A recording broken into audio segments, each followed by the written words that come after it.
Hi, welcome to our channel where we share the most intriguing stories.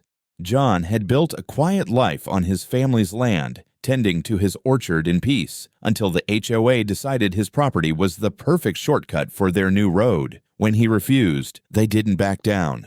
They trespassed, vandalized, and finally sued him. But they had no idea who they were up against.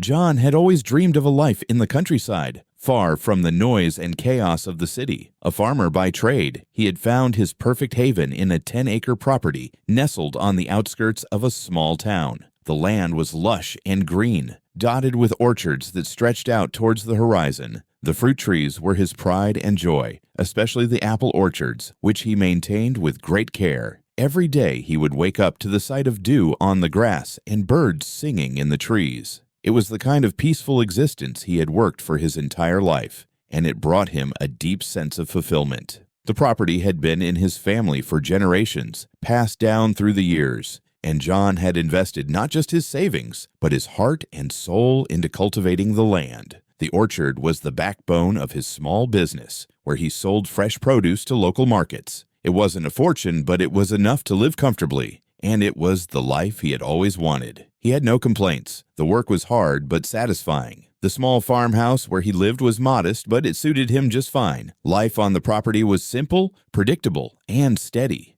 Neighbors were few and far between, and the ones who did live nearby shared the same values: hard work, peace, and respect for the land. There was a sense of camaraderie in the small community, and although John didn't socialize much, he appreciated the occasional chat with neighbors over the fence. Most of them kept to themselves, just like him. However, the tranquility of John's idyllic life was soon to be disturbed in a way he never could have anticipated. It started with the arrival of a new family across the street. The Johnsons, a well-to-do couple, had recently moved into a large house in a newly developed area of the town. At first, John thought nothing of it, just another neighbor joining the quiet community. He had no idea that this small change would set off a chain of events that would forever alter the course of his life. The first signs of trouble came subtly. John had noticed more cars passing by his property, some slowing down, others making sudden stops along the roadside. At first, it seemed harmless, just curious drivers who were unfamiliar with the area. But over the course of several weeks, it became clear that something more was at play. A growing number of vehicles began using the edge of his orchard as a shortcut between two busy streets. John couldn't help but feel a mix of confusion and frustration as he watched them cut across his land, leaving tire marks in the soft soil of his orchard. One afternoon,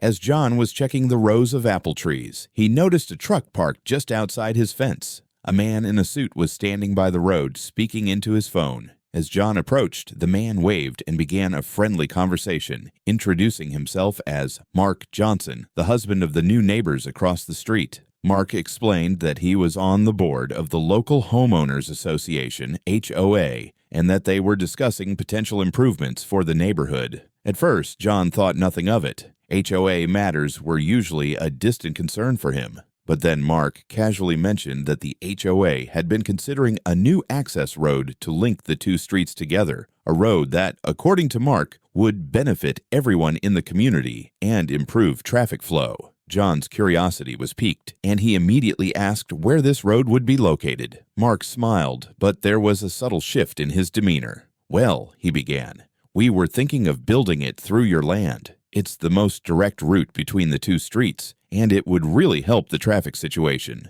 John's heart sank. "Through my land?" he asked, stunned. Mark's response was casual, as though the idea was completely reasonable. "Yes, of course, it's not a big deal. It's only a small stretch of road. You'd hardly notice it." John was taken aback. His orchard was not only his livelihood, but also a personal sanctuary. To have someone suggest that they could just bulldoze through it was incomprehensible. He politely but firmly declined, explaining that his property was private and he had no intention of allowing anyone to build a road through his land without his consent. Mark seemed to take it in stride, his expression not changing. "I understand," he said, "but we'll be in touch. The HOA thinks it's a good idea, and it could be something the community would really appreciate." That night, John mulled over the conversation. He wasn't naive. He knew how these things worked. An HOA, with its influence and legal power, could easily steamroll any objections if it came down to it. He decided to take action and contacted a local lawyer to discuss his options. The next day, he placed a series of no trespassing signs along the edge of his orchard, hoping to prevent any further intrusion. But the trouble was only just beginning. Within a week, John received a letter from the HOA, formally notifying him of their intention to build the road through his property. They claimed it was a necessary development for the community and that it would improve the quality of life for everyone. The letter was accompanied by a map showing the proposed road running directly through his orchard, cutting across rows of trees and disrupting his carefully maintained land. The HOA even offered a small monetary compensation for his trouble, as if that could make up for the destruction of his property. John was furious.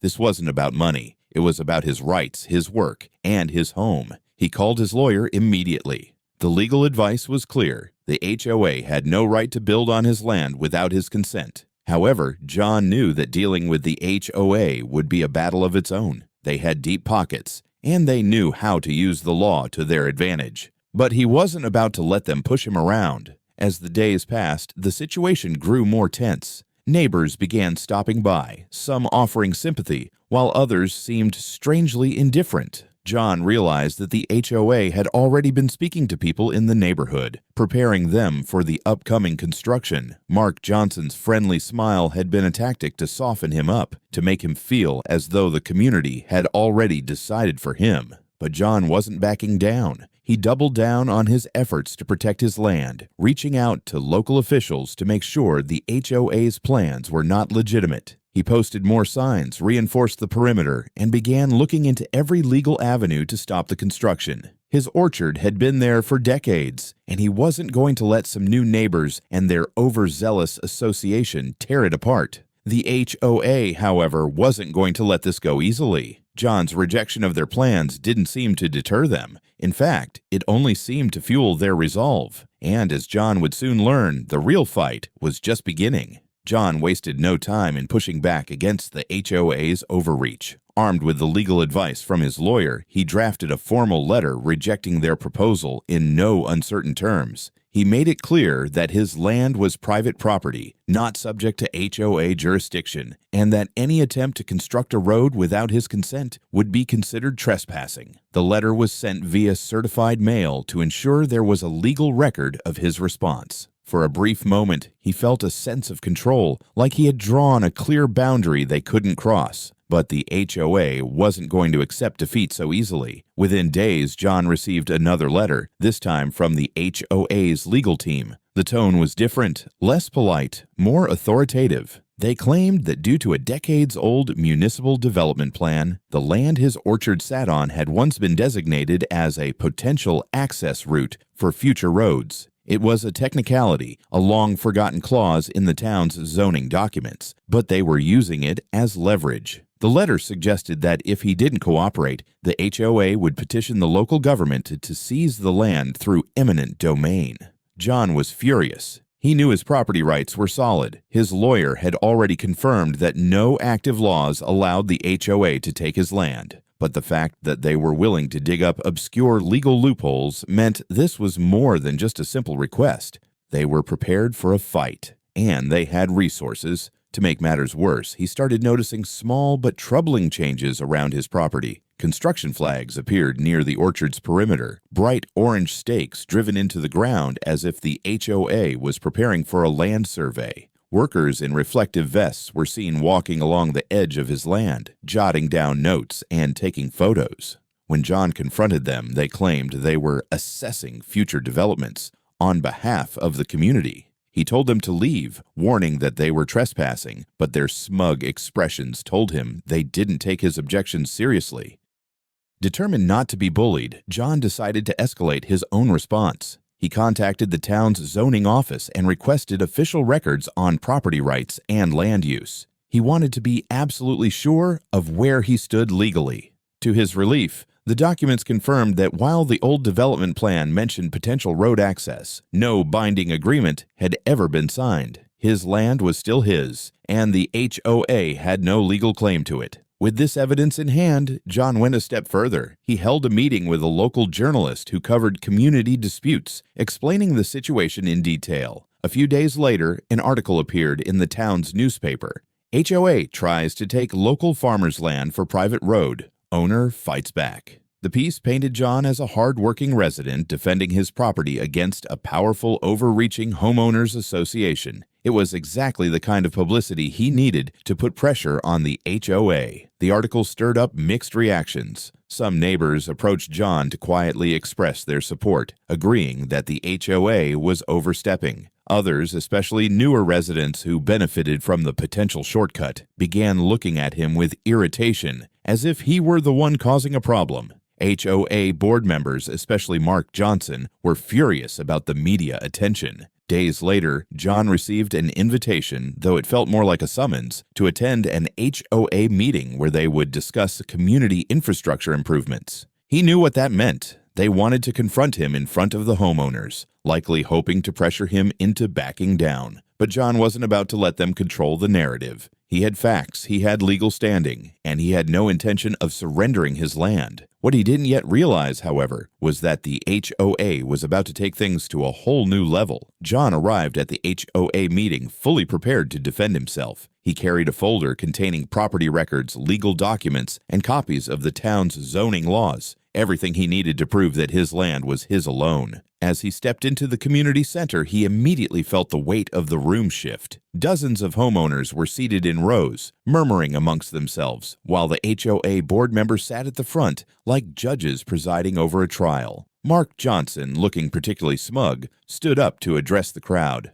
"Thank you all for coming," Mark began, his voice smooth and controlled. "We have a serious matter to discuss. An infrastructure improvement project that would benefit the entire community but has been blocked by one individual who refuses to cooperate." John clenched his jaw. He had expected them to spin the situation in their favor, but the blatant misrepresentation still angered him. Mark continued, painting the road as a necessity, an upgrade that would ease traffic congestion and add value to local properties. The narrative was clear. John was being unreasonable, standing in the way of progress. When Mark finally turned to him and gestured for him to speak, John stood up and calmly laid out the facts. "This is not about infrastructure," he said firmly. "This is about property rights. I own that land. I have the legal documentation to prove it. The HOA does not have the authority to seize private property, and no one here would appreciate it if their own land was taken for someone else's convenience." Some in the audience nodded in agreement, but others looked skeptical. Mark, unfazed, leaned forward. "Well, John, we respect your passion for your property, but as you know, the HOA has a duty to act in the best interest of the community.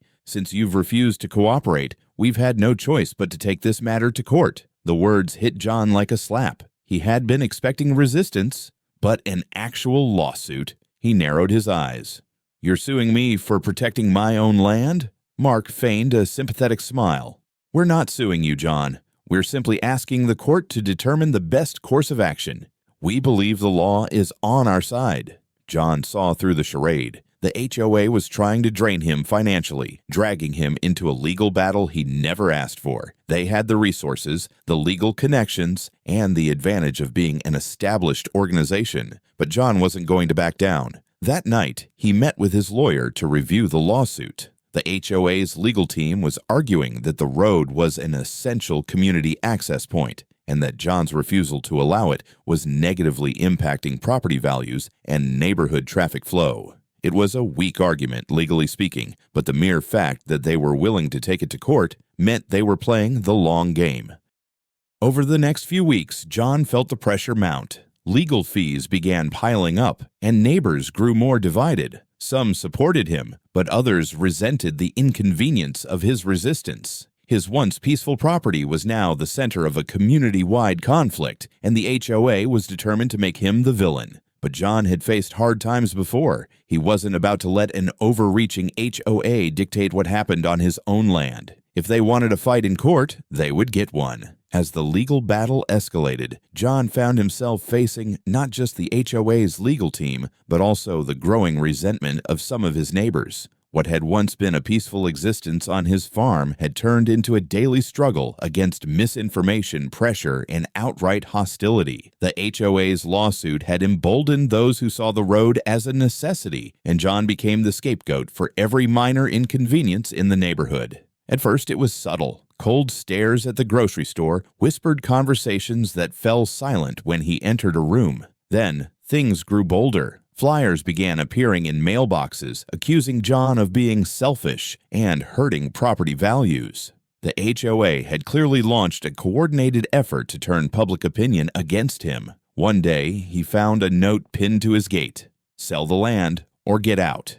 It wasn't signed, but the message was clear. John had expected some pushback, but the hostility still took him by surprise. He had always been a quiet man, keeping to himself and respecting his neighbors. Now, it seemed like half the community saw him as the enemy. Even local businesses started treating him differently. His usual mechanic suddenly didn't have time for repairs, and the small diner where he ate breakfast seemed to take longer to serve him than it did anyone else. The real trouble started when the trespassing resumed. Despite his efforts to block the makeshift road, some residents continued using it, tearing down no trespassing signs and even moving the barriers he had placed. Late one night, he heard the roar of an engine outside and ran to his porch just in time to see a truck speeding through his orchard, crushing saplings in its path. Furious, he called the sheriff, but by the time officers arrived, the truck was long gone. The next morning, he surveyed the damage. Deep tire tracks cut through his land, young apple trees uprooted and broken. This wasn't just trespassing anymore, it was vandalism. He filed a report, but law enforcement was reluctant to get involved in what they saw as a civil dispute. Then there was the confrontation with Mark Johnson. John was reinforcing his fence along the disputed section of his land when Mark strolled up, arms crossed, a smirk on his face. "You're making this a lot harder than it needs to be," he said casually. "You could end this tomorrow, you know." John glared at him.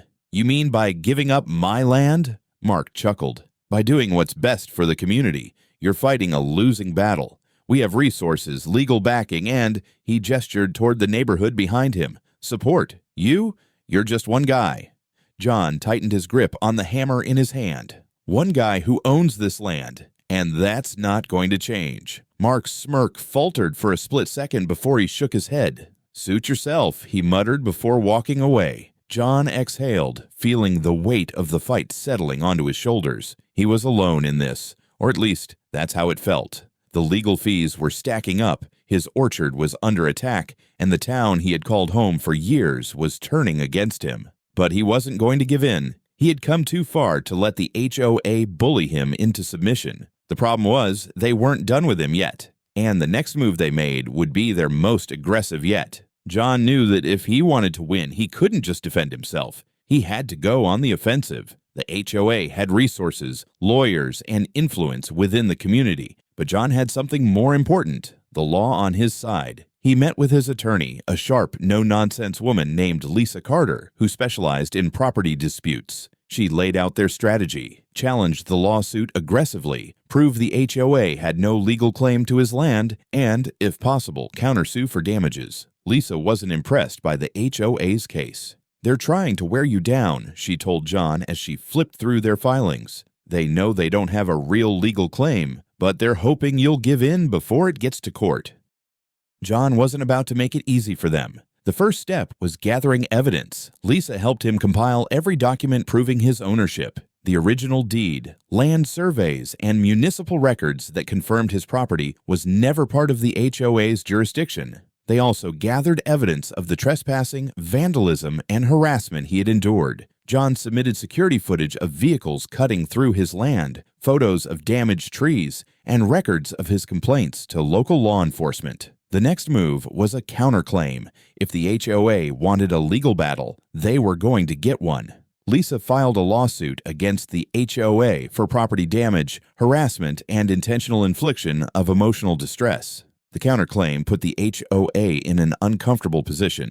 Instead of just being the aggressor, they were now the ones being accused in court. As word spread that John was fighting back with a lawsuit of his own, the community's attitude began to shift. Some homeowners who had been on the fence started to question whether the HOA had really been acting in their best interest. A few even approached John, apologizing for assuming he was the problem. "We didn't know they were going this far," one man admitted. "They made it sound like you were just being stubborn." But the HOA wasn't backing down. At the next pretrial hearing, their lawyers tried to paint John as an obstructionist, someone who was holding the entire neighborhood hostage over a small stretch of land. Lisa was prepared for this. She systematically dismantled their arguments, showing the judge that the HOA had no claim over John's property and that their actions had caused him direct financial harm. The judge wasn't convinced by the HOA's arguments and refused to grant them the preliminary injunction they had requested, which would have forced John to remove his barriers until the trial was over. It was a small but important victory. It meant John could keep the road blocked legally while the case proceeded. Outside the courthouse, Mark Johnson confronted John once again.